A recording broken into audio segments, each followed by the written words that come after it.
estamos viendo cómo llega Dina Boluarte, la vicepresidenta, cómo llega al Palacio Legislativo justamente para tomar protesta, para que jure como nueva jefa de Estado. Va a estar, como le decíamos, en reemplazo de Pedro Castillo.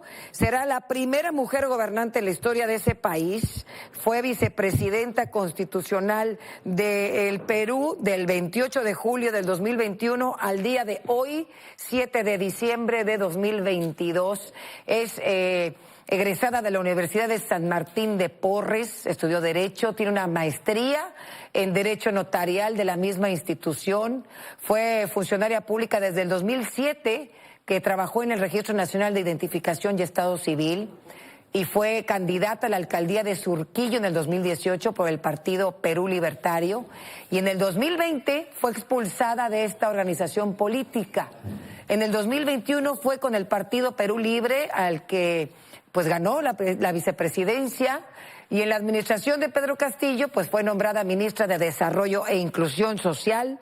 Sin embargo, renunció a este ministerio, a esta secretaría le llevamos nosotros, para que el presidente del Perú, Pedro Castillo en ese momento, nombrara a Betsy Chávez como presidenta del Consejo de Ministros, y entonces fue que rechazó la decisión de Pedro Castillo. Decía la primera presidenta del Perú, decía en un Twitter: rechazo la decisión de Pedro Castillo de perpetrar el quiebre del orden constitucional con el cierre del Congreso. O sea, se le dio la espalda a Pedro Castillo, Dina Boluarte, y ella expuso esto, que se trata de un golpe de Estado que agrava la crisis política e institucional que la sociedad peruana tendrá que superar con estricto apego a la ley. Así lo escribió en su Twitter la ahora casi presidenta del Perú, Dina Boluarte.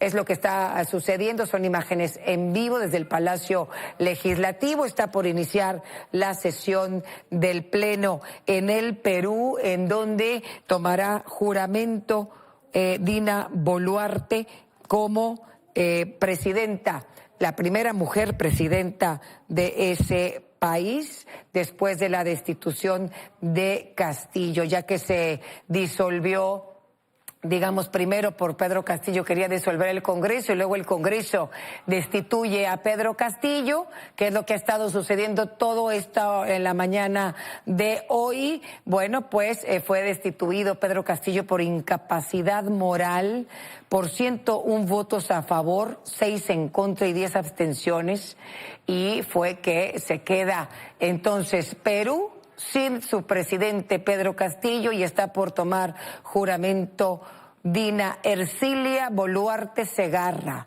que nació en Chalhuanca, Apurímac, el 31 de mayo de 1962.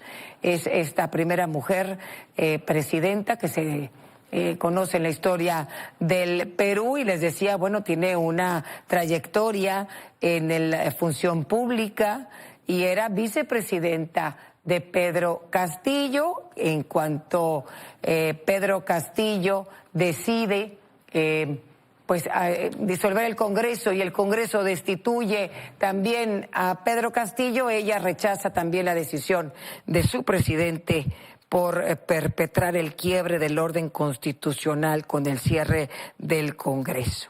Eso es lo que ella se manifestó, y no solamente ella, varios ministros del equipo de Pedro Castillo, en cuanto él dio este anuncio, esta decisión de disolver el Congreso, fueron cada uno de sus ministros fueron rechazando esta decisión y dándole la espalda y renunciando justamente a lo que había decidido, a esta mensaje que dio a la nación Pedro Castillo previamente. Esto es lo que se está viviendo en Perú, y Dina Boluarte estará por tomar posesión. ¿Qué pasa con Pedro Castillo? Pedro Castillo está detenido porque el Congreso, bueno, pues declaró la vacancia del cargo de presidente. Va a asumir Dina Boluarte, y fue detenido Pedro Castillo por su propia escolta, y está ahora pues detenido y tendremos evidentemente más información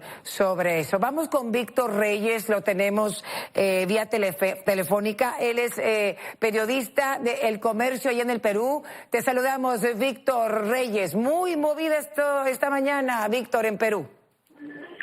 Hola, buenas tardes. Sí, muy movida la situación en el Perú, en lo que ha sido un par de horas realmente sin antecedentes en la política peruana, que es una política bastante movida en sí, pero esta vez hemos tenido a un presidente que ha querido dar un autogolpe de Estado y que a las 2 horas ha acabado detenida por la propia policía con la que él buscaba apoyarse para dar este quiebre del orden constitucional en el Perú. Y ahora estamos por tener la juramentación de la que va a ser la primera presidenta mujer de la historia del Perú, la señora Dina Boluarte.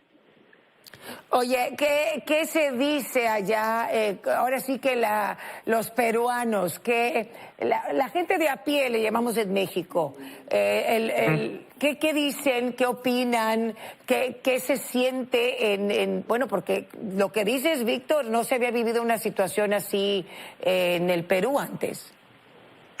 Sí, de hecho, el antecedente quizás más cercano que tenemos de algo como lo que intentó hacer Pedro Castillo fue lo que hizo Alberto Fujimori en 1992, que él de forma similar dio un autogolpe de Estado, es decir, él sacó los militares, los tanques a las calles, cerró el Congreso, cerró la Corte Suprema, el Tribunal Constitucional, incluso puso tanques enfrente de los medios de comunicación, en radios locales. Pero aquella vez el contexto era distinto. El Perú estaba en un medio de una lucha contra el terrorismo. Aquí en el Perú además Fujimori en ese momento tenía mucho apoyo popular y ese autogolpe que dio tuvo bastante respaldo popular en los próximos meses y semanas, a pesar de que fue también una ruptura del orden constitucional. Esta vez a Pedro Castillo se le vio de forma muy distinta. Cuando él da su mensaje a la nación se le ve cogiendo un papel con las manos y las manos temblando. No se dio un anuncio firme y ya con el devenir de las horas los ministros empezaron a renunciar, renunció el canciller, renunció el ministro de Justicia, que era uno de sus ministros más cercanos, y eventualmente la propia policía y los militares emiten un comunicado en el que, si bien no lo dicen explícitamente, dan a entender que no van a apoyar este intento de golpe de Estado. Ahora bien, lo que dice la gente en la calle, es cierto que esto se da en un enfrentamiento entre el presidente y el Congreso es una institución también bastante impopular, pero lo que sí es evidente con la opinión de la gente que uno podía recoger en la calle era de que Pedro Castillo, en esta disputa con el Congreso, en este intento por salvarse de ser restituido por acusaciones de corrupción, se le había pasado la mano, había ya quebrado el orden democrático, porque la Constitución peruana permite disolver al Congreso bajo ciertas circunstancias que están enmarcadas dentro de la Constitución, que están previstas, pero el anuncio que hizo fue totalmente súbito y arbitrario, porque no invocó ningún artículo de la Constitución para justificar lo que estaba haciendo, sino simplemente lo hizo para invocar un respeto a la voluntad popular. Así que no tuvo el apoyo tampoco ciudadano, al menos en lo que se podía percibir en las calles, lo que la gente comentaba en el metro, en el bus. Y bueno, ya a nivel de instituciones públicas y de la opinión pública, el rechazo fue unánime al intento o al golpe de Estado que quiso dar Pedro Castillo, ahora ya destituido y además detenido por la policía peruana. Ahora, a lo mejor es muy prematuro, Víctor, hacer esta pregunta. ¿Qué pasa con estos ministros que le renuncian a Pedro Castillo en cuanto hace este anuncio, este mensaje en video, a la hora de que llega Dina Boluarte? ¿Se quedarán con ella? Yo lo dudo mucho porque la idea de Dina Boluarte va a ser tratar de desmarcarse de todo lo que fue el gobierno de Pedro Castillo, un gobierno que estaba ya muy cuestionado por casos de corrupción que se le imputaban a él. Así que yo dudo mucho que ella ni siquiera convoque a los ministros que conformaban el gabinete de Pedro Castillo. Podría hacerlo, no habría impedimento para que lo haga, pero yo lo dudo mucho. Lo que se entiende, lo que hemos podido averiguar de lo que intentaría hacer un poco Dina Boluarte, es convocar a un gabinete un poco más abierto, de repente llegar a acuerdos políticos con otros partidos que están ahora en el Congreso para asegurarse una transición. Lo que no se sabe es si Dina Boluarte va a querer quedarse hasta el 2026, como podría hacerlo porque le correspondería completar este ciclo presidencial, o si va a optar por de repente un adelanto de elecciones para que ya se convoque a nuevas elecciones generales, presidenciales y congresales a fin de dar una transición, una salida a esta crisis política. De eso se va a saber ya con lo que ella diga probablemente en su discurso luego de jurar como presidenta, ¿no? Pero lo que respecta a los ministros, dudo mucho que algunos de los que han estado con Castillo acompañen ahora a Boluarte. Ahora, y la situación de Pedro Castillo, ahora detenido en la 7ª Región Policial de Lima, tampoco se sabe mucho por lo pronto. Ahí, bueno, lo último que hemos podido averiguar es que él fue detenido por el delito de rebelión.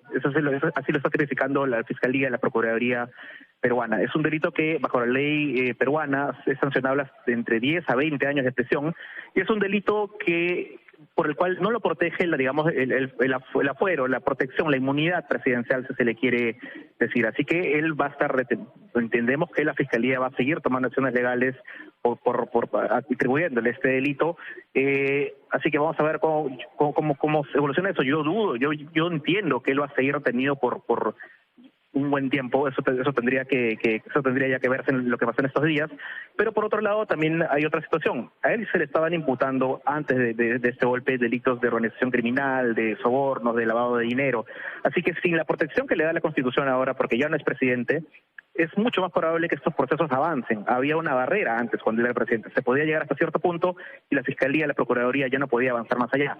Ahora sí la Fiscalía podría avanzar en esas investigaciones y pedir también por ese lado medidas como una prisión preventiva, por lo que podría estar preso hasta 3 meses antes de que se le acuse y se le juzgue por estos delitos que son considerados bastante graves por la justicia peruana. Así que el panorama para Pedro Castillo, ya ahora como ciudadano, como persona que puede ser detenida, que puede ser juzgada por la justicia, digamos, ordinaria, es muy preocupante para él. Víctor, importante lo que dices, que finalmente todo esto que se decía, que presumiblemente es responsable de actos de corrupción, no se podía avanzar en las investigaciones por su investidura. Sin embargo, ahora que ya no es presidente, pues hay una gran posibilidad de que, pues entonces sí, puedan fluir estas investigaciones y acusaciones.